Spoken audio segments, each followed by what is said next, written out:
पाण्यात हात बुडल्यावर श्वासांची ज्या तीव्रतेनं शरीराला गरज वाटते ना, त्या तीव्रतेनं ज्यावेळी तुम्हाला यशाची गरज वाटेल त्यावेळी यश तुमच्या दारात हात जोडून उभा राहील.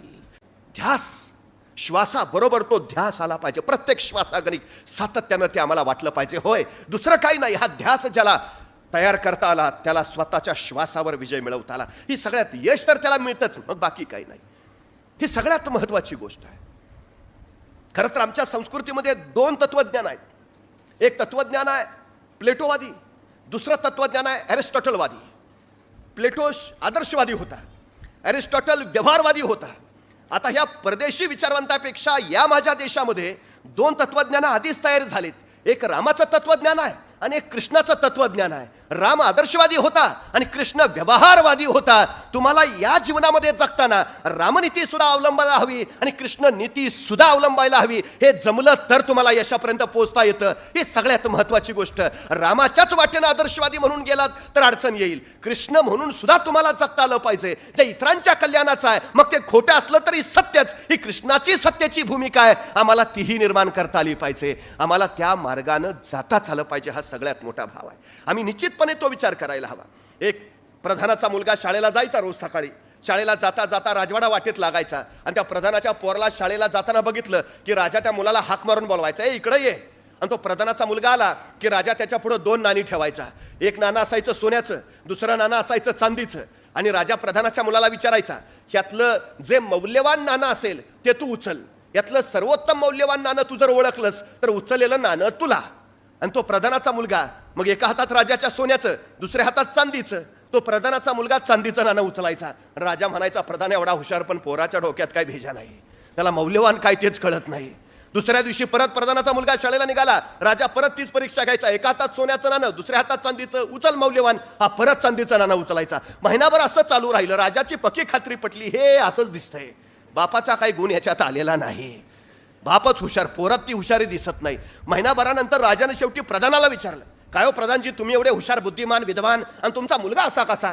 प्रधानाने विचारलं, काय झालं? अहो म्हणले, तो रोज शाळेला जातो, मी त्याला रोज बोलावतो आणि रोज दोन नाणी हातात ठेवतो, एक सोन्याचं एक चांदीचं, सांगतो मौल्यवान असलेलं उचल. आणि तुमचा मुलगा चांदीचं नाणं उचलतो, त्याला मौल्यवान काय ते कळत नाही. अहो सोन्याचं नाणं उचलायचं सोडून रोज महिनाभर ते चांदीचंच नाणं मौल्यवान म्हणून उचलतोय, त्याला शिकवलंय का नाही मौल्यवान काय? प्रधानालाही वाईट वाटलं. तो म्हणला, बघतो आपला मुलगा हुशार आहे, त्याला माहिती आहे, पण हे असं का करते काय कळेना. मग ते घरी आला, मुलाला बोलावलं, इकडे ये. अरे मुलं वडिलांचं नाव रोशन करतात, तू काय घालवायला आलायस का? तुला एवढा शिकवून तयार केला, तुला मौल्यवान काय ते कळत नाही. अरे महिनाभर राजा तुझ्या पुढे दोन नाणी ठेवतो, एक सोन्याचं एक चांदीचं, आणि तू सोन्याचं नाणं उचलायच्या ऐवजी चांदीचं नाणं उचलतोय, तुला मौल्यवान कळत नाही. एवढा ऐकल्याबरोबर पोरगा म्हणला, बाबा जरा थांबा. आत गेला, एक बरणी घेऊन आला. बरणीत सगळी महिन्याची साठलेली चांदीची नाणी होती. आणि तो बाबांना म्हणला, ही महिनाभरची कमाई आहे. तुम्हाला काय वाटलं, राजा मला खेळवतोय? महिनाभर मी त्याला खेळवतोय. म्हणे कसं? अहो बाबा, जर मी सोनं हे मौल्यवान नाणं हे मला माहिती आहे ना, पण ज्या दिवशी मी सोन्याचं नाणं उचलेन त्या दिवशी खेळ बंद होईल. एका सोन्याच्या नाण्यासाठी ही महिनाभराची चांदीची नाणी कशाला घालवू? बुद्धिमान असण्याची व्याख्या काय आहे? आपली बुद्धिमत्ता जे दाखवून देतात ते बुद्धिमान नव्हे. आपली बुद्धिमत्ता न दाखवता त्या बुद्धिमेचा वापर करून आपला फायदा करून घेतात ते खरे बुद्धिमान.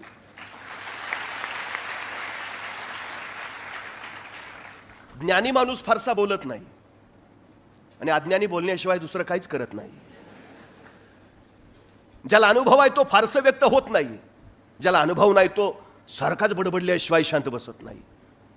ज्ञान ही सगळ्यात महत्वाची गोष्ट आहे. ती तुम्हाला अनुभव देते, ती तुम्हाला, आणि हा अनुभव तुमचा तुम्हाला घ्यायचा आहे.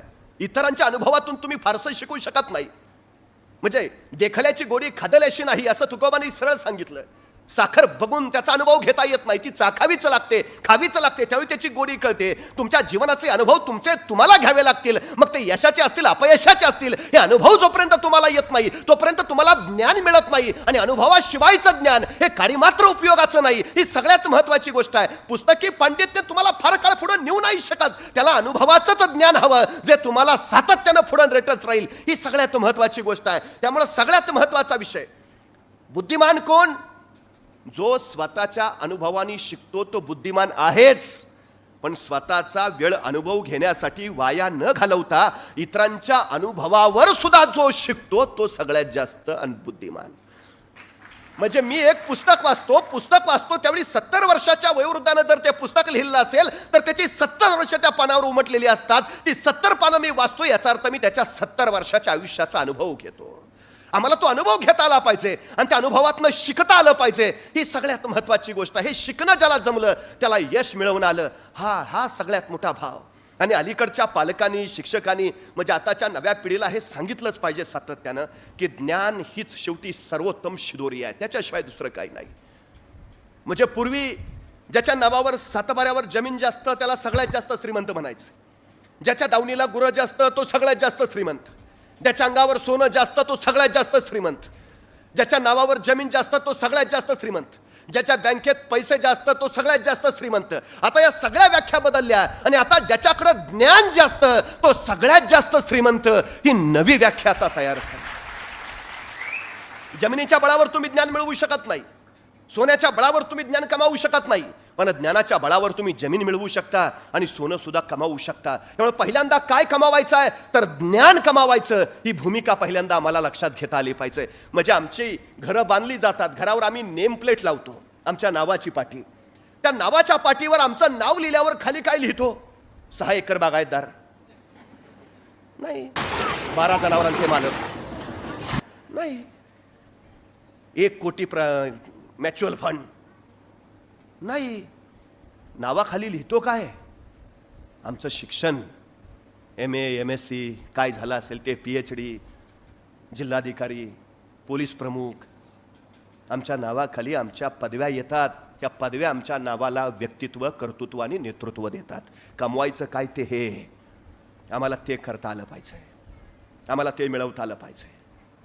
आणि सगळ्यात महत्त्वाची गोष्ट आहे, कशाला कमवायचं तेही माहिती असलं पाहिजे. विनाकारण एखाद्या क्षेत्रात घुसलो मग कारणाशिवाय नको ते उद्योग होत राहतात. त्यामुळे काय करायचं नेमकं त्याचाही अट्टास निश्चितपणे हवा. मिळवायचंय तर ताकदीने मिळवायचंय, कशासाठी मिळवायचंय हेही निश्चितपणे माहिती हवं. आमच्या नव्या पिढीला ते देता यायला हवं, ही सगळ्यात महत्त्वाची गोष्ट आहे. आमच्या पिढीनं ते ज्ञान पहिल्यांदा मिळवावं. काय करायचंय, कसं करायचंय, करून मिळवल्यावर काय करायचंय तेही माहिती असलं पाहिजे. तुमची तीव्रता जेवढी जास्त ना मिळवण्याची तेवढं तुम्हाला यश जवळ असतं. तुमची तीव्रता जेवढी कमी तेवढं यश तुमच्यापासून लांब लांब जात राहतं. हा सगळ्यात मोठा वस्तुपाठ आहे, सगळ्यात मोठा. मी नेहमी एक गोष्ट सांगतो, इथं बुलढाणा जिल्ह्यात मेहकर नावाचं तालुका आहे. त्या तालुक्यात लता भगवान करे नावाची एक माऊली आहे. साधारण 65 वर्ष वय आहे तिचं. 3 मुली होत्या. 70चा नवरा, गरिबीशी संसार करत सगळं व्यवस्थित चाललं होतं. तिन्ही मुलींची लग्न करून दिली. आयुष्यभर जेवढं काय कमावलेलं, साठवलेलं ते सगळं मुलींच्या लग्नात घातलं. आता दोघं नवरा बायको दुसऱ्याच्या शेतात रोजानी जायचंय. जो काही रोजगार हातावर पडायचा त्याच्यातनं आपली सुखाची मीठ भाकरी खायचे. आनंदात चाललं होतं अगदी सगळं. पण अचानक नवऱ्याची तब्येत बिघडली. बायकोला काय करावं कळेना. तिथल्या सरकारी दवाखान्यात घेऊन गेली. सरकारी दवाखान्यात डॉक्टरांनी सांगितलं मोठ्या डॉक्टराकडे न्यावं लागेल. काय करावं सुचेना.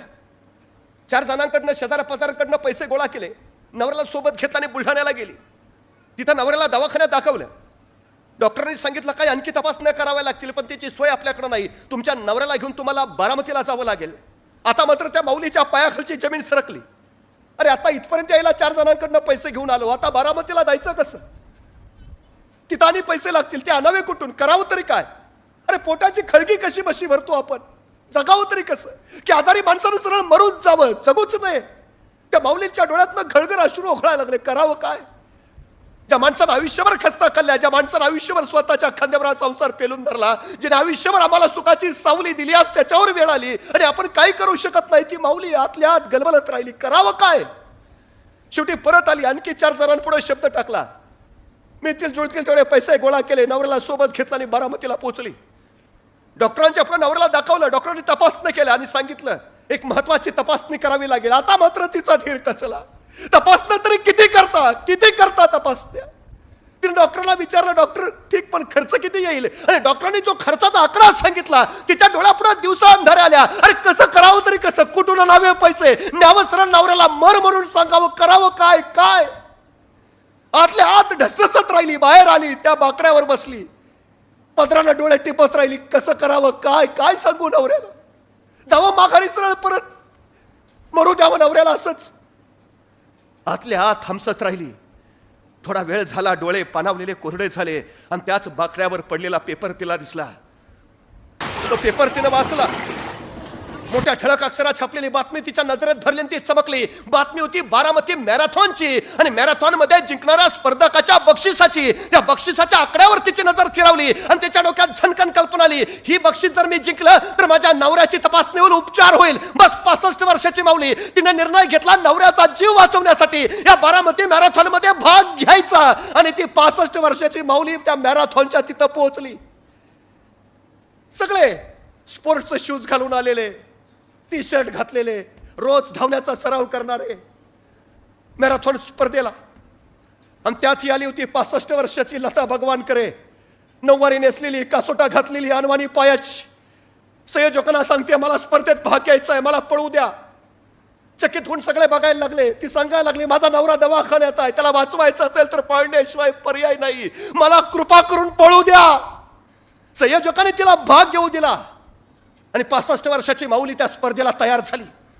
बघता बघता पट्टी पडली आणि मॅरेथॉन चालू झाले. बेभान बेभान होती लता भगवानकरे पळत राहिली. आजपर्यंत रोजचे रोज कसलेले सराव करणारे धावपटू पळत आहेत आणि त्यांच्या बरोबर पळती 65 वर्षाची नऊवारी घातलेली, कासोटा नेसलेली लता भगवानकरे. डोळ्यापुढे फक्त नवरा दिसतोय, त्याच्यासाठी पळायचंय, त्याला वाचवायचंय, त्याला जगवायचंय, बस जिंकलंच पाहिजे, जिंकलंच पाहिजे, दुसरा पर्याय नाही. बेभान बेभान पळते. आतापर्यंत पळली होती रानात जनावरांच्या माग, आतापर्यंत पळली होती संसारला ठिगळा लावताना, आतापर्यंत पळाली होती संध्याकाळचे 2 घास कमावताना. अशी मैदानावर कधी पळलीच नव्हती. पण आयुष्य आता पळायला लावत होता बेभानपणे. पळत होती आणि अखेर आवाज झाला, स्पर्धा संपली आणि त्या बारामती मॅरेथॉनची विजेता ठरली ही 65 वर्षाची लता भगवानकरे.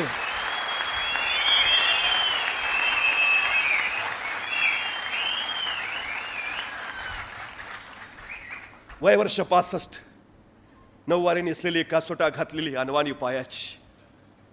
तिच्या यशाचं कारण काय? इतर कसलेल्या धावपटूंसारखी ती वर्षभर मैदानावर सराव तर अजिबात करत नव्हती.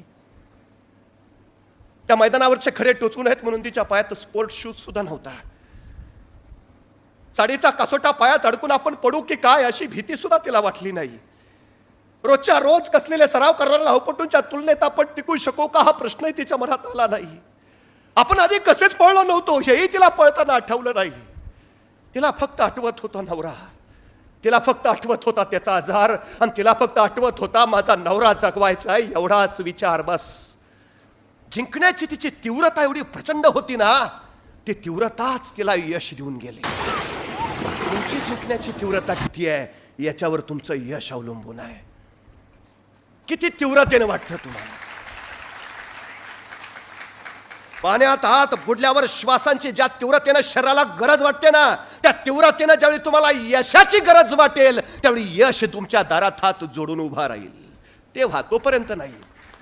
ही गरज फार महत्वाची आहे, ही तीव्रता फार. हे झपाटलेपण असतं, अफाट झपाटलेपण. त्या झपाटलेपणात यश मिळतं. तुमच्यात क्षमता नाहीत असं नाही, तुमच्यात कौशल नाही तर काय होतं त्या लता भगवानकरे मध्ये. आमची पोरं कारणं सांगतात, नाही जरा तो पुण्यात क्लास लावला असता तर झाला असतं. अहो ज्याच्याकडे खायचीच अवस्था नाही त्यांनी कुठून क्लास लावायचे? आमच्या दर्जी सरांसारखे काही सगळ्यांना सांभाळून जवळ करून गरीब पोरांना मार्गदर्शन करून पुढे नेणारे आहेत. पोचला तर पाहिजे तुम्ही त्यांच्यापर्यंत. ज्याला ती तीव्रता आहे ना त्याला सगळेच मदत करतात. पूर्वी आमच्याकडे सांगितलं जायचं, पूर्ण श्रद्धेनं जर तुम्ही एखादी इच्छा व्यक्त केली तर परमेश्वरच ती पूर्ण करण्यासाठी धावतो, तुम्हाला काही करावंच लागत नाही. त्या तीव्रतेनं सांगा, हो मला व्हायचं आहे, तुम्ही काहीच करायचं नाही, ती नियतीच तुमचं सगळं काम करून जाते. पण ती तीव्रता तरी दिसली पाहिजे. ही तीव्रता फार महत्वाची आहे, अफाट गरजेची आहे. ती पूर्ण झपाटले, पण कष्टाशिवाय काहीच नाही मिळत. यशाला शॉर्टकट नाही. आणि परत यश मिळावं म्हणून रिव्हर्स गिअर सुद्धा टाकता येत नाही. सुरुवात केली की केली, बस पोहोचलाच पाहिजे. हा येतील खरे वाटेत, पण खडे टोचतायत म्हणून वाट बदलू नका, माघारी तर अजिबात फिरू नका. थोडेसे नम्र व्हा, झुका वाका, टोचणारे खडे उचला, बाजूला फेका आणि पुढे चालत राहा.